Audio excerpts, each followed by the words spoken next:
tell us about you, Kim. I'm excited to learn all about you. Tell us how you landed in this space. Well, in terms of like just functional nutrition and supporting women, I landed in this space like so many other women because I went through my own health journey for so many years. I mean, I grew up as a kid who, like in the 90s, just, my mom did the best she could, but it was still just like processed food and the awareness was not there. And so I grew up, yeah, just like eating that typical 90s processed diet. And once I got my cycle, it was like everything just shifted for me in not in a good way. I just had a ton of symptoms. My cycles were always like really painful, like scary.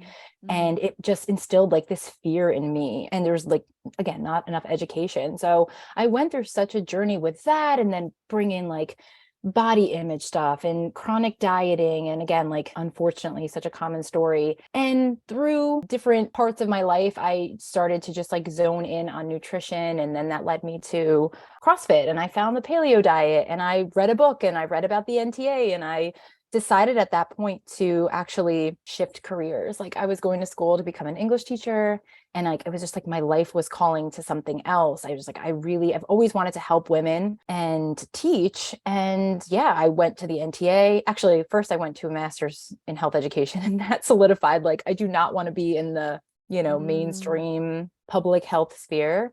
So when I found the NTA, I just like was like, I'm home. I found my people. I found my purpose. I am excited to do this. And I dove in and I just started to help anyone that wanted my help. I wanted to talk about whoever would listen to me. I was there and I started teaching classes and bringing on clients. And, fast forward, I became a mom. Like really, that was it. Like I went through pregnancy. I went through postpartum. I went through postpartum in a really difficult time to be postpartum. Like my son was born just a few months before the pandemic. And that just like, that was it for me. I was like, there is just not enough support. There's definitely not enough education. We are normalizing way too much and, symptoms and also just like putting labels on things that are actually like a sign of potentially something going on at the root, but also, labeling things that are quite normal. So there was just this pull. And I felt like I want to try as best as possible to like fill a gap and help women in this time period where there just isn't a lot of support. Yeah. And that's kind of like where I landed in just like helping moms through what I call the different seasons of motherhood, because, it's unique. As women, there's so much that's across the board for all of us, but I know for just even myself, like once I became a mom, like, oh, things are different now. My priorities are different. My time is different. My body's different. And I have to learn how to like care for myself in this space. So I just wanted to help women do that. Yeah, that's so beautiful. Thanks for sharing. And of course, Gabby and I aren't moms yet, but we're really looking forward to being moms one day. And I think that you bring such a lightness to such like, I don't want to say heavy topics, but topics that can be so nuanced for sure. You're integrating so much in the space that you're in. Yeah. So what would you say is one of the top struggles that you see with the moms that you work with? There's quite a few. I think a lot of women, especially as like they're becoming moms for the first time, are just struggling with like the entire identity shift that brings. How do I leave behind certain parts of myself and grow into these new ones? How do I just like figure out how to nourish myself, how to prioritize myself, how to care for myself when things are so different? And what I see for so many of my clients is like they're just following what society tells them, right? And it's not any fault of their own, but like what their mothers did, what the mothers they know have done, and just like putting their kids first to a point where they are putting themselves last. And there's so many women that I have to like almost reconvince, you deserve to be nourished. I work with so many women that are going so many hours throughout the day without even like thinking that they need to eat food or drink water, or, they're so in tune to their baby's needs, which again is a normal part of motherhood, but, helping to like reel them back into that and learn that things have changed and they have to kind of shift accordingly. And with that, I think the body changes is another one. And again, it's a societal thing, but like, why have I not lost the baby weight? Why, is my body a different shape? Why is it, so much more difficult to lose weight than I experienced in the past? And just understanding, like helping them to understand the major changes that their bodies have gone through and the different priorities that their bodies have. That's another really, really common thing among my clients. Even the ones that know I need deeper healing, I need to replenish my body, I need to restore my nutrients and all these things, they still, it still pops up for them, the body image and that kind of stuff. And how do you go about with nutrition and all of that? How do you go about navigating that, knowing that like some people, what they desire is there for their body to feel like their own again, but at the same time, like you're saying, they know that they need to nourish themselves, and so they're not going to restrict themselves, but at the same time, they want their body to feel at home. How do you approach that? I think it depends on the woman. And I always talk to my clients about like their history. It's something that I ask in like a health intake, and we go over like, what is your history with your relationship with your body and with nutrition and dieting? And,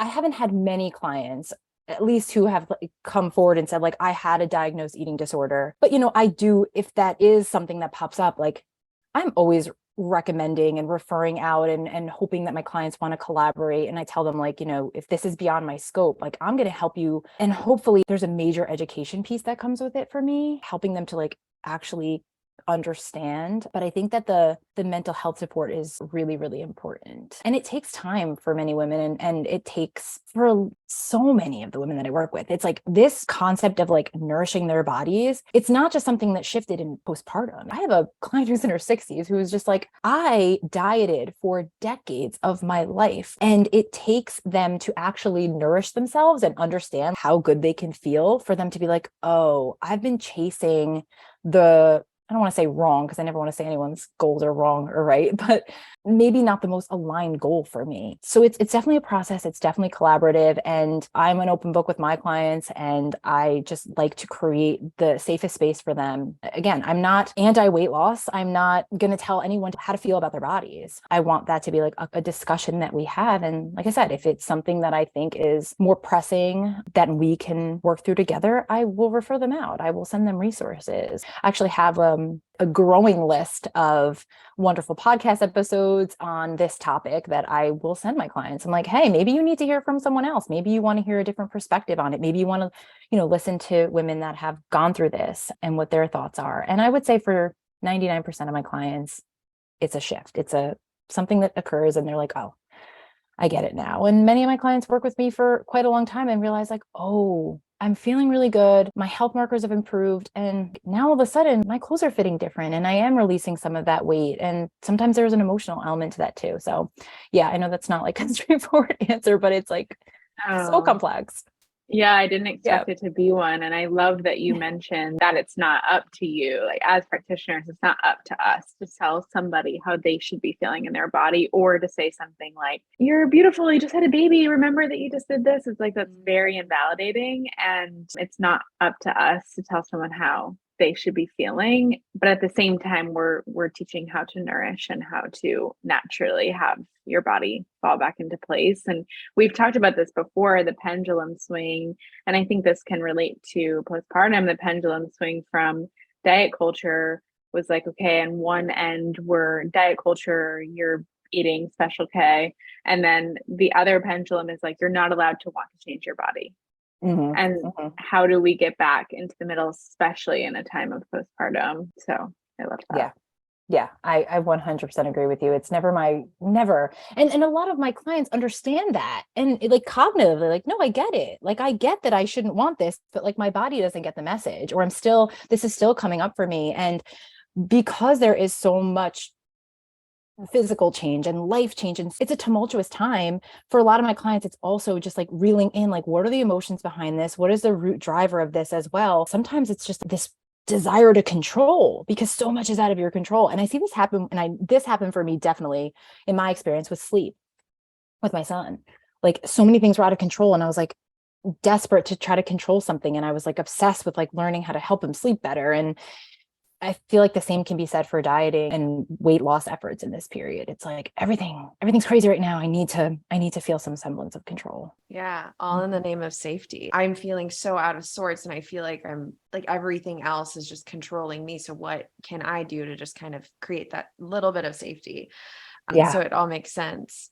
And I love what you said about just like prioritizing nourishment, like letting that be just the focus and letting everything else kind of fall away, because that's often something I explain to my clients in our first call together when they come to me like wanting to lose weight, when they come to me wanting to do all these things. And that's so valid. And that makes so much sense that they want to feel that way. You want to feel good in your body. You want to have these ideas about yourself that you want to reach, and that is allowed and that's welcome.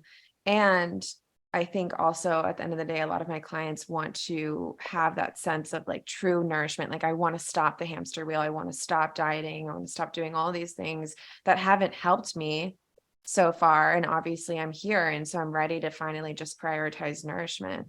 So what does nourishment look like for a postpartum mom? So many different things. At the root of it all is just really honestly helping her to eat enough food. That is the biggest challenge my clients have, whether it's like they don't know how much they're supposed to eat, or their like hunger fullness signals are so erratic because of years of dieting or depletion in this period, and really helping her to understand like how often to eat, how to balance her meals, like all those core foundational things that sometimes we have to just relearn and get reacquainted with. But in terms of like a food focus, my biggest two things for postpartum moms are maximize your nutrient intake. And I say that from like a purely objective standpoint, not demonizing foods, not putting any foods on a pedestal, but if you have the choice to eat meal A or meal B, which one is going to be most, nutrient dense? And at the same time, the second biggest priority is to not stress and to also find joy in that food. So to kind of weigh those two things, is this food going to be maybe the most physically nutrient dense, but like I would actually enjoy the other thing more, and that's kind of tipping the scale, then eat the thing that you're going to enjoy more, or find some way to combine them. But that's kind of how I keep it, like foundation of eating enough food and balancing your meals. And then from there, it's like nutrient density and finding that balance with stress and understanding, I utilize testing, and I, like to provide lots of education for my clients for them to understand, so that they can, navigate what foods might be best for me in terms of what nutrients my body needs, and listen to their cravings, and really help to like, that's the tip of the iceberg stuff, to really just like personalize what they're doing. Of course, lots of easily digestible foods and warm and nourishing foods, particularly in like the early postpartum period. But yeah, that's the main kind of philosophy. I think that at least with some of the women that I work with, and this is myself included, there was a lot of shame. And when you step into this health space, you're like, at least I did. Like, I was like, all right, I'm all in, like gonna make everything at home, never eating out again, like all the oils, like, oh my gosh, God forbid. And when you're so busy and your mom, like, I can't even imagine what that's like. There is, I don't know, for me, it was like, oh, but I'm just going to try to make it at home, even though it's going to stress me out. Like, and choosing the convenience sometimes is the best thing. Yeah. And I love how you said that, because it's like, yeah, can we release the shame of it's not okay to eat out, or it's not okay to choose like the you're lazy. I feel like that's one thing that comes to my mind. It's like, oh, you're so lazy. I hear that from my clients often. I'm like, no, you're not lazy. You're just exhausted. Exactly. And I preach that to my clients too, is like finding the, balance between what's going to be the most like, in your head, perfect, quote unquote, food versus like what's going to help you right now. I have seen so many clients that like they're literally not eating because they don't have the quote unquote perfect option readily available. So I try to stress with them like consistency over perfection, fuel in your body over perfection always. And yes, definitely be mindful if you ate a thing and you felt terrible after, like maybe not, that's not the most nourishing and supportive thing for your body moving forward. You live and learn. But how many times have you said that you're going to like, oh, I'll wait till I get home, or I'll wait till the baby is sleeping? That's like very common for my clients. And then again, you can't control everything. And now you've gone 6, 7, 8 hours without food, and your body is just, things are chaos. You're exhausted, your blood sugar is crashing, you're angry and irritable. And one thing that I'm always helping my clients with is like how to identify the things that are easy for them to put together so they can bring some convenience to their lives. And also, what are the prepackaged options that you can buy that you can grab when you need them? I am totally in the middle and 100% agree with you. It's like, you gotta take that stress piece into the equation. I was watching, I don't know if you guys have seen it on Netflix, the Harry and Meghan documentary. Oh, not yet. So my mom and I were on the couch watching it last night, and she had just given birth to Archie. And there's like this whole big deal about, like the photo on the steps, like stepping out of the hospital with like baby in hand. And how that was the case for Lady Diana and Queen Elizabeth and everything. And she didn't give birth at that hospital. So there was like this whole ordeal about it. And my mom and I, like when she came out, it was a different place and different time. And it was like 3 days after the baby was born versus like the day of. And she was like all dressed up in heels and makeup. And the first thing my mom said, she was like, the last thing you want to do after you gave birth is put makeup on to get dressed. And I'm like, yeah, what about the first 40 days? And she's like, exactly. Yeah. I don't know how closely you work with women, like if you are with them throughout their entire pregnancy and like you're watching them give birth. I don't know what that's like for you, but what are some of the things that you would recommend for a new mom? Like, I guess starting with that.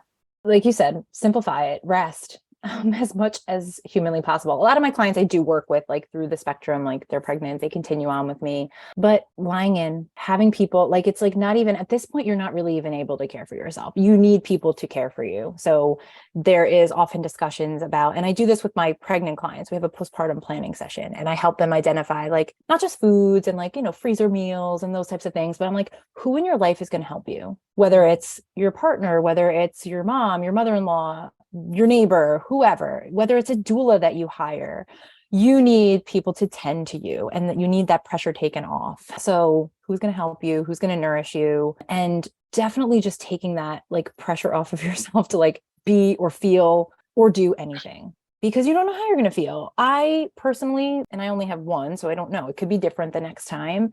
But I didn't want to do anything. I wanted to lay around in my sweats. I wanted to just like snuggle my baby and I didn't want to go out of the house. And I had to go out of the house because we had so many like lactation issues. And I mean, I was at appointments and I was just in the worst mood that I had to do those things. And then some women feel really good and they want to get out and they want to even like have visitors and stuff. So you have to plan for what, is anticipated, but then be able to kind of like adjust in a non-judgmental way. When that baby's here, things might change. So breast nourishment, help, and like no pressure is the biggest advice that I can give to women in that period. You mentioned next time. So if you want to have more children, if there's anything that you would do differently, what would that be? This is such a good question because it's so interesting thinking about going into it again versus the last time. Like, I thought I did lots to prepare, but you can only prepare for what so far. Like there's so many things you just don't know. I would be a lot more vocal about my needs and my boundaries in terms of visitors, and not just me, like my husband as well, like to be able to, I just thought like I wanted lots of help and I have lots of wonderful people in my life that were willing and wanted to do that. But then, there are the people that aren't there to help and they mean well, but it's just stress. So I think that that's the biggest thing that I would do is just, voice those things and not be concerned with hurting anyone's feelings, because at that moment, my feelings matter. The safety and nourishment of my baby matters and my family. So that's probably the biggest thing that I would do differently. I love that. The boundaries piece is huge. I feel like that's something that's a lifelong practice. Oh, it's so hard. It's so hard because, I don't know. I feel like so much in my emotional and mental space, just like, oh my God, just changed so dramatically in that period. Like I said, I couldn't anticipate what was going to happen, but now it's like, not only am I upholding boundaries for myself, like I'm upholding boundaries for this like helpless human, and so, you see these things like all over social media and I never really considered them, but like there are people that will like want to kiss your newborn. Like you have to, it's weird, it's uncomfortable, but you are like the gatekeeper. You are, you're their protector, and having boundaries not only for yourself but for your baby is what I think was so like dramatic. Like, wow, it hit me. Like I need to do this. Mama bear mode. Well, then, Yeah. yeah, exactly. That's teaching, and that's starting the teaching too for your baby. Like this is how you nourish yourself and how you hold boundaries, because what they see you doing, they're going to end up doing. So if you can start that early, that's amazing. But I can see how if you're in a super vulnerable space, I'm assuming very hard when you're very vulnerable, especially if you didn't make it known beforehand, because maybe you didn't know this is how you would feel. And then postpartum, you feel completely different than you thought you would feel. And you don't want people to come over and you don't want exactly all the support. Yeah. Exactly. And I went through that with birth. I had a doula, and my husband and I like are birth plan or birth wishes. Like we're like, that's it. It's just going to be the doula and my husband, obviously like my birth team. And I knew my mom wanted to be there, and I wasn't malicious. So I was just like, I just want this to be us. And then it turned out that I had to be induced, and I was like scared. It was my first time, and my mom was there, and then she ended up staying. And like, I just, at that moment, again, like I was like, I need my mom.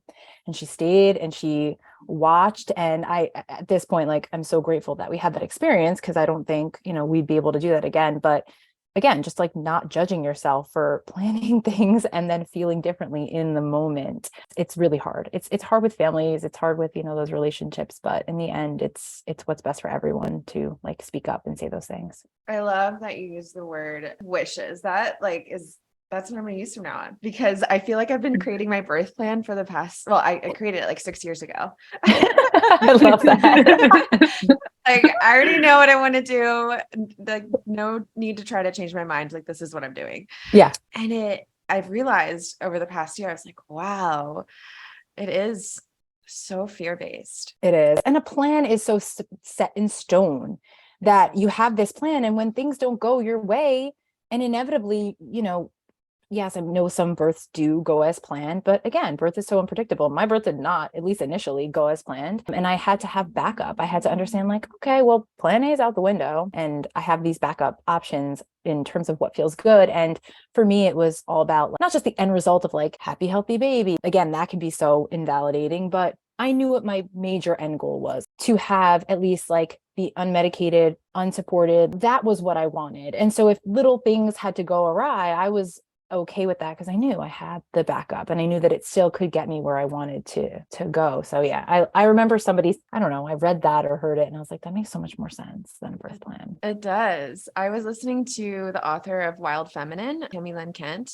in one of my trainings that I did with her. And she was talking about like not only fear of intervention, but fear of, actually, no, not for me. It's like fear of like going to the hospital and doing all that. But I think I didn't think of the fear of being okay with that, if that didn't happen. If I don't have what I want, am I okay with getting the interventions that I need for me and baby? That's something that I'm still working on. I think it really comes from just the distrust and everything that has occurred over the years for me in like allopathic medicine. And it makes a lot of sense. So I'm trying to repair that relationship. Gabby and I talk about this too, because Gabby was a registered nurse as well. So she's had her, fair share of that medicine, and it does play its role. Like, we need that. It does. Yeah. And you have to feel safe. And that's what's most important. And I think it's so common in our space for, women to plan home births. I did not. That was not something that I felt safe doing at that moment. I felt safer in a hospital. But again, I was so intentional about my birth team, and I had midwives that I loved and felt very safe with, because you have to be able to, in birth, I mean, that's the main theme. You are relinquishing some control. You are letting your body and you're letting nature take over. And I know some women free birth, and that's beautiful too. But like, I just felt like I need a team that I'm okay with. And I had so many instances, even nurses in the hospital that I'd never met before, that I was like, what's your professional opinion? What do you think? Because even though I don't know these people, I at least respect them, of course, and trust them. And I wanted to hear them and hear what they thought so that I can make that decision. But that was something that in birth education and working with my doula was always, imparted on us. Like, you need to be the one that's making the decision. You have every right to be. It's okay to just gather information and have different options. But I know what you're saying. It's so hard to, I don't know. It's very hard to trust when you've been jaded by allopathic medicine. I've been there. Yeah. Yeah, it makes sense. But I think there's repair that can be made once you've had that rupture, and that's what can be so beautiful too. So yeah, a work in progress, not giving birth any day soon. So I have time. Yeah, exactly. And that's what's so beautiful, is that you have those thoughts already. And as you progress and change and grow as a person, those things might also, and that's part of the process. Like I impart that to my clients all the time. Like, we're not static, we're dynamic. Everything can change: your thoughts, your priorities, your goals, and that's okay. Like, that needs to happen. It's normal, right? Like, that is actually very how things are supposed to be, is that we're changing, we're evolving. I think in our society, we get so black and white. And often when you get into the holistic space, it's like, okay, I'm never going to hospital again. And then like, it's just, there are people there that are so brilliant and so good at what they do. And if we can hold space for both, then we are in the best hands. It gets easier. It just makes life easier when you're not holding on to, like, at least that's what I imagine. It's like this grip, like I'm never going to the hospital. It's like, oh, but if you hold space for both, the duality of like, oh, okay. Like it just makes me want to take a breath. Like it's refreshing to feel that way, to not be so extreme, to not be so black and white. That's been my whole theme this year. Yeah. I live in the nuance of everything. I've always been like that. I'm always playing devil's advocate. I'm the questioner. I'm like, well, what about this option? What about this? And I love to hold space for that, because I think like everything has to resonate with you, and there's no right or wrong. And when it comes to birth and when it comes to postpartum and motherhood, my gosh, like everyone wants to tell you what's right, and you're going to get it from society as a whole. And then if you're in the more holistic community, you're going to get, to an extent. I mean, even if people aren't meaning that way, you'll still get those messages of what you're supposed to do and what you should feel. My son turned 3 in October, and I'd never sat down and like wrote out or talked out his birth story. And at that point, like I talked to so many women, and again, in our space, like with home birth. And I was like, I deeply respect home birth. I think it's amazing. And I hope that I want to do that one day. I think, it would be awesome. But I also wanted to share a voice for those that are in our community that, maybe don't want to do that or can't do that, or whatever the case is, to talk about a positive birth experience in a hospital. And so I actually sat down at his 3rd birthday. It was so cathartic, and like wrote out our birth story. And I was amazed. I was like, I'm not going to remember the details. And then as I was like writing it out, I was like, oh, wow, I remember a lot more than I thought I would. And like, especially like the feelings at that time. And it was nice to do. And I don't know, hopefully someone will read it at some point and feel good, and help them with their decision. That's awesome that you wrote it down. That's I'm really always beautiful. asking my mom about like my birthday, because I don't know, I'm just so curious about it. I grew up watching Birthday on what channel was it on? I can't remember. Was it A Baby Story? I was gonna say, was it Or TLC? Because I loved A Baby Story. I remember coming home after Me school too. and watching that. I was like 8. Yeah. Okay. Same. I'm so glad I would got like only go one. get my little Debbie snack and sit down and watch. I Baby loved Story. that show. I thought it was, I think, and that what I think is so cool is that like we are drawn to birth, and there's so much fear around it. And even postpartum, like it's such a raw and intense and like chaotic time sometimes, but it's also so natural, and it can be so beautiful. And when you take, the like nourishment aspect and community care aspect and all of these things, those are not things that society is talking about, that you're seeing in the media, like portrayals of postpartum and birth. And I just find it so interesting that like as young girls, so many of us love that kind of stuff. I played with dolls we would like play like, probably like 10, 11, 12, still playing with dolls and babies. And, it's I don't know, it's in us, I think. Yeah, Mhm. it is in us. Yeah, that's what I was doing. It wasn't the Debbie snack for me. It was ramen. Grabbing my Ramen. ramen. Oh, it was definitely ramen too. Yeah, dry ramen. Dry ramen. Oh my without gosh. broth? What? Yeah. I've never heard of that. Me and my friend Hannah would like sit on my front porch and eat dry ramen like all the time, and I just can't wrap my mind. It's Oh Ouch. man. yeah. Oh, that's great. That's Yeah. great. What is the maternity leave today? Do you guys know? Like, Oof, is it depends. standard 3 Very months? different. Or It's very different depending. no? It can be not. It can be 0 for some Yeah. people. 6 weeks too for some people. And I'm curious your thoughts on this too around. And sorry, Kara, we can go on like this is related, but women that have had C-sections will often have the same maternity leave as someone who didn't. And it's wild to think, and what I know about a C-section, it's a major abdominal surgery. I mean, you're cutting through everything. There's other surgeries you can get that are less intense, of course, than a C-section. And so, yeah, I guess maternity leave, that's a good topic. Yeah, it really is. I'm so over the postpartum is 6 weeks narrative. It's like one of the most important things that I talk about. I mean, just like I can't believe that this is what's normalized. And that, like you said, like C-section or vaginal delivery, there's no rehab that's prescribed. And it's just like, okay, maternity leave, if you're lucky to have like support leave in general, and then with that like support so that you can heal, but like a lot of women can't. And so 6 weeks is just such a small amount of time. To answer your question, Kiara, it depends on your state. Like I'm in New York, so there's protected, I think it's up to 12 weeks at a certain percentage of your salary. And then if you're a business owner, you can like pay into it. But again, like there's no universal support, and it depends on your company, which is crazy, so I have some clients that have gone back to work at like 2 weeks, 3 weeks. Yeah, it's wild. But yeah, C-sections are wild. C-sections are nuts. And there's no, again, rehab or education on, in general, your core and pelvic floor, unless you have a birth team, care team that is aware of that and recommends it. But even my midwives, who I loved and were very holistic minded, didn't bring that up to me until I asked. I remember at my 6-week appointment, which is another huge joke. Like you don't see anyone for 6 weeks and then you see them and you don't see them again. But I asked, do you think I should consult with a pelvic floor PT? And they were like, oh yeah, you can. Here's someone we recommend. But like that wasn't going to be brought up to me. No.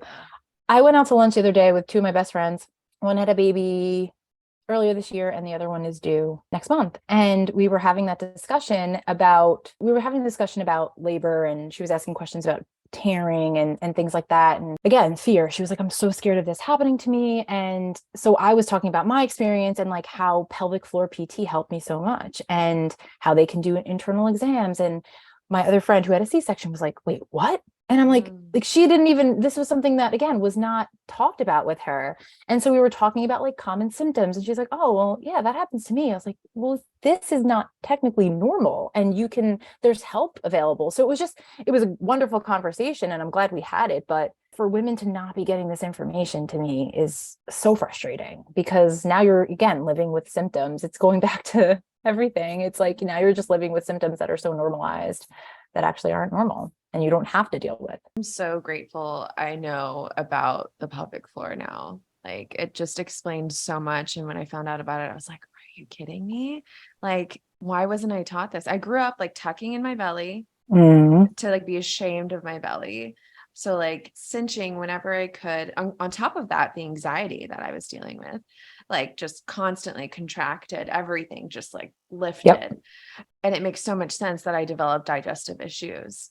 And then so that's why I sought out pelvic floor PT. But when I was there, she was like, oh yeah, like we work with women in their preconception phase, like, so they don't tear when they give birth. And I was like, that was something I wish I did. Definitely like done the prenatal pelvic floor PT, the, proactive stuff. Yeah. Yeah. I think it's huge. I think every woman should explore that before they conceive, and it's definitely throughout and after. Yeah. It's so empowering. That's what I think this all like really needs to be. It's like the fear versus the empowerment, learning your body, understanding your body, what's going on, how to be more in control of your symptoms, of, everything, the progression. Yes, there's things that you can't control, but there's a lot you can. And I'm sure you, particularly, actually both of you, Kiara, I know you've been doing so much nervous system work to find so much of the connections with pelvic floor and the core and the nervous system. And like, for me, that was one of my biggest aha moments of like, just the psoas and your glutes and like you said, clenching and the emotional pieces to that. I think, oh my gosh, that's a whole other for postpartum, like something that I'm just like, oh my gosh, why are we not talking about this for birth trauma and postpartum depression and all of the things? But I just found that to be so very interesting and so very helpful to understand, like, I can do all these exercises. Same with nutrition. I can do all these things, but like, if there is that component underlying, like those things might not stick. Like they might not be permanent if you're not getting to that stuff too. Well, it's all connected. And that's what I loved about the pelvic floor PT that I went and saw. And she was like, we're just a piece of the puzzle. Like, it's great that you're a nutritionist because you have that. And then it's like weaving, that's why Gabby and I are so passionate about weaving this emotional stuff like into our work, because that was the bulk of our healing, right? Mm-hmm. Like getting to the juice, getting to the source of everything, understanding that the symptoms that were presenting themselves in our bodies were from the dysregulation in our nervous systems. Yeah. And so when we support everything slowly in a titrated manner, right? Not going from 0 to 100 and doing all the things at once, because that is further contributing to the dysregulation, but having an understanding like, oh, this is a lifelong thing. I'm not going to get to everything in a week. It's years of devotion to this body of work and being able to feel your best self. So yeah, I love that you brought that up. And I found it to be interesting. And again, this was my experience. And I have a story, a very short story, but something that I think is interesting to share. That sometimes for women, they come to me because they're like, I'm feeling like I'm so exhausted. My sleep is terrible. I'm 2 years postpartum and my cycle hasn't come back, like whatever their symptoms. And I'm ready to do something with my nutrition. And I'm like, great, like, let's do it. But then we talk about it and they have this, like, you know, many of us crazy health and stress history, but I'm not going to press that to that person, because if they're coming from an undernourished and depleted state, like they're not physically or mentally, emotionally capable of addressing any of that stuff. It's like, so that's where my packages are 6 months. Sometimes my clients are like, you know, do you offer anything shorter? I'm like, no, because things are going to open up as you are healing, and you're going to start making realizations. Like one of my clients, constantly on her weekly check-ins, she's always noting like how much better she's handling stress.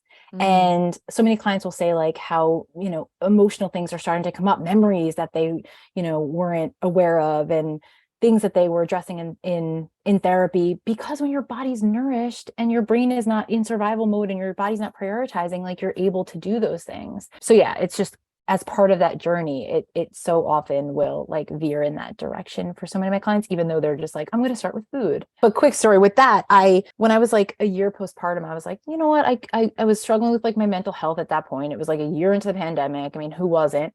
And I remember like having a discussion with my husband, like, I'm really struggling. And I think that I've never done therapy. There's such a stigma around therapy, I think.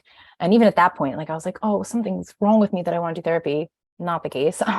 But I was like, I think I want to work with a therapist. And I went through the Postpartum Support International's directory to find someone. And I started meeting with this therapist who specialized in EMDR. I was a year postpartum. We started doing EMDR, and I didn't, fortunately, like I wasn't triggered or activated like in any way by it. I just like, it wasn't really working for me. I was like, I just don't feel like this is right for the place that I'm at. And so I ended up, you know, ending that relationship and finding a new therapist. But I realized a few months into working with the new therapist, like, okay, my body like really wasn't ready to process like and work through old trauma. And so I worked with this new therapist and, you know, lots of like talk-based therapy, and progressed to a point where she even brought it up to me. It was the same session. We both came to the session. I was like, I think I'm going to have this discussion with her. And she ended up bringing it first. She's like, I think we're done here. I think you're ready. And at that moment, like, I was so much more called to doing some somatic work. So I found that to be so interesting, because it wasn't wrong. It was just not the right time for me. And in the realm of postpartum, in the realm of just like healing, you have to respect where your body's at. And that comes back to that like titrating, you know, it's like so many women are called to so many of these things. And I'm so happy that they're coming to the forefront and they're being talked about more. But just because it's out there and it works doesn't mean it's going to work for you right now. Does that make sense? Oh, I love that. Mhm. I always remind myself, my clients and myself that we have to move at the pace in which your nervous system wants to move, moving at that cadence. My own practitioner reminded me of this last week. She's like, your brain knows so much. So this is often the women that we're seeing, and our listeners can probably relate to that. Like, we know so much up here. Our brains are brilliant. And now we're just trying to get the body to catch up. And that is a very, very, very slow progression. And we don't force anything to come up and out. We just kind of work with where the body's at. And if you know anything about somatics, we just let the body lead. The body will share its story when it's ready to, because we've done so much sharing from here, from our mouths, and we can talk about the story on and on and on. But the body just holds this through our patterns, through our behaviors, through our thoughts that surface. It's really a beautiful body of work. I really cherish somatics a lot. Thank you for sharing that. I mean, that's really cool. So are you like doing somatic work on yourself right now, or what does that look like? No, I started seeing another practitioner, like a somatic experiencing, and again, like was like, I don't know if this is the right fit. But I just like, I'm just someone like, again, now we're going back to the cognitive, like I want to learn more of the process. So I ended up doing an online program that was like rooted in all of this and polyvagal theory because it combined like learning with resources and exercises. So I found that to be a wonderful gateway, and I don't know where it'll go, but I'm so drawn to it and I'd love to like learn more about it and integrate it into my work. But at this point, I'm like, I want to be a student in this. I don't want to, at this point, like, be a provider or practitioner, because it's a whole new world for me. I mean, this is like when I was dealing with anxiety and panic attacks in my 20s, this information was not readily available. I wish that I had it. So now I'm just like, I don't know. It feels like a lot of unlearning going on with me too. And like lots of aha moments. It's really cool work. I love that. I have a few moms that I work with who do like EMDR or just therapy in general. I'm working with well, she's pregnant right now, and we are doing SE together, and it's so gentle. That's what I love about it, because it's not this like cathartic release that'll be like so stressful, and then we're stressing her body out, stressing her baby, and all of that. But it's just supporting. I think that's all it is. It's just supporting the stress tolerance. Yeah. I think That's huge really for me. important. Yeah. That's huge for me in my life. I remember like, again, like a year postpartum where things kind of like really shifted for me. And I was just thinking like, why am I so stressed out? Why? And it wasn't cognitive. It was my body communicating to my brain. Again, like cognitively, I'm like, I don't have a lot to be stressed out about. I have a good life. I'm safe. My family's comfortable. We're nourished. We're healthy. Like, but that was the turning point for me to start to understand like, there's something wrong with me. It's just my body is in that protective mode, but I need to get to that through my body and learn to communicate that kind of in a different way. And so many of my clients are dealing with that as well. And I feel it should be celebrated as a, this concept of matrescence, like becoming a mother. It's such just the magnitude of it that I wish these things were talked about more. And women are understanding there's nothing wrong with me for feeling this way, but here's a new kind of approach, a new way to explore and help my body heal. You mentioned about a year in feeling, do you think that your mental health, I don't want to use the word struggling, but your mental health was coming up earlier than a year? Or do you think that's when you had the body awareness to say, okay, maybe I need some support? And then on top of that, when did you feel that shift happening toward, okay, I'm feeling better now?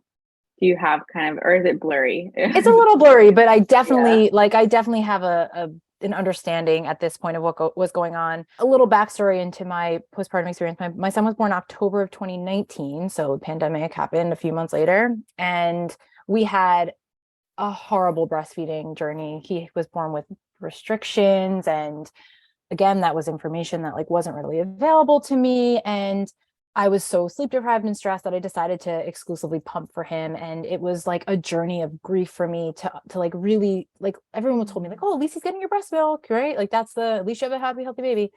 And I didn't grieve that process. And I was so, again, that control of like how much I was pumping every day and when I was pumping. And like, that was my means of control.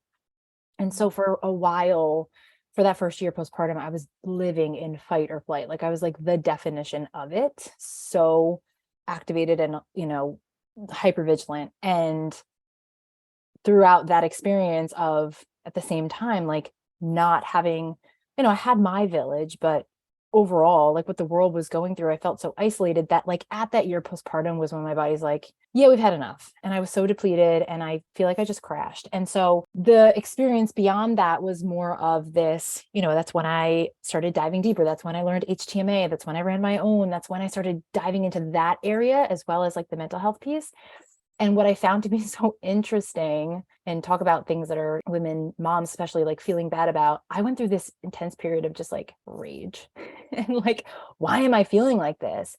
And for me, it was like moving out of that dorsal and like moving back through sympathetic, like it was just a roller coaster of things. So that question around that 2-year mark was where I felt like a lot of, and I think there's some like natural progression in that in terms of my son, like it's a different stage and I have more of my freedom back a little bit and feel like more like myself. But that was kind of the journey for me.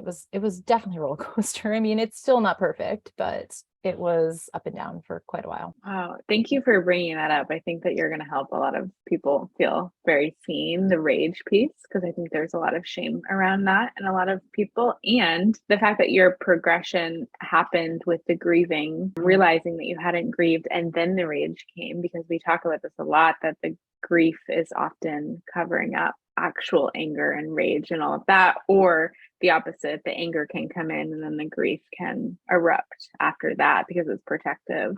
100%. So whatever 100%. timeline. I was always my life, like I was always the quiet and shy and not reactive and, to a flaw. And so for me to experience this, like being so triggered, it was so foreign to me that it was inspiration for me to learn, like, what is going on? This is not me. But yeah, that just kind of unfolding of this becoming of a new person to an extent, and really having to get like reacquainted with yourself and all the old things that come up. I mean, it's a process, and I think can be a beautiful one and such an opportunity. That's something that I, tell my clients, like postpartum is such an opportunity for so many different things. And I think it's helpful for us to learn to look at it that way. Love that. Kim, where can everyone find you and keep up with you? And what do you have in the works right now? So I'm most active on Instagram at Root and Branch Nutrition. That's my website as well. I have a TikTok. I don't know if I'll ever, I don't know how I feel about it. But I'm at Root and Branch Nutrition everywhere. I'm actually launching a postpartum group program in the winter. I'm so excited about it. I feel like it's just this calling of mine. So we're going to run hair tests together, and we're going to meet, and it's going to be just solely focused on postpartum, and also bringing women together who are in that stage of life to build some community and some connection. So that's my like big project in the works. I love that. We'll be sure to link all of that in the show notes. And I think we just have one more question for you, because it is the Body Wisdom podcast. We're curious, what's some of the best wisdom you've received, whether it's relating to postpartum or not? From elsewhere, or from my, like, are you thinking like from elsewhere, my body wisdom or okay, your body? It does not matter. Just any wisdom. I think that just the concept of I matter, you as a mom matter was something that, again, I was pushing myself down my list of priorities. And it's something that I want to inspire women to understand. Like, you are not selfish for taking care of yourself, for prioritizing yourself, for even putting yourself first. That is something that I want all women to really understand, is that they matter. Beautiful. We'll end on that note. Thank you so much for coming on the show, Kim. To everyone Thank listening, you. thank you. Thank you. Thanks, ladies. It was such a pleasure.